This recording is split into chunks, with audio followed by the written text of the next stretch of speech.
नमस्कार। फिल्मी डोज एक बार फिर से आप सबों के बीच आ चुका है अपने नए रंग रूप के साथ। आइए बढ़ते हैं खबर की ओर। भोजपुरी सिनेमा के सुपरस्टार खेसारी लाल यादव का जलवा 2021 में लगातार जारी है।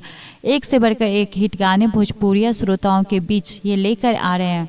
आपने अगर हमारे चैनल को सब्सक्राइब नहीं किया है तो हम लाल बटन दबाकर हमारे चैनल को सब्सक्राइब करिए, ताकि अब तक भोजपुरी फिल्म इंडस्ट्री की हर छोटी बड़ी खबर आप तक सबसे पहले पहुंचे। आपको बता दें कि इन दिनों खेसारी लाल यादव के भी जो गीत रिलीज हुए हैं वे उसी दिन मिलियन व्यूज पार कर लिए हैं। इसी कड़ी में भोजपुरी की लोकप्रिय म्यूजिक कंपनी आदिशक्ति फिल्म्स के यूट्यूब चैनल पर रिलीज हुए खेसारी लाल यादव के गीत 2 रुपया ने भी जबरदस्त धमाल मचाया। इस गीत ने महज 13 घंटे में 2.5 मिलियन व्यूज पार कर लिए।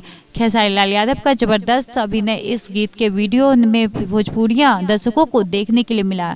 खेसारी लाल के इस गीत को लिखा अखिलेश कश्यप ने, जबकि मधुर संगीत श्याम सुंदर का है। फिलहाल भोजपुरी श्रोताओं को यह गीत काफी पसंद आ रहा है।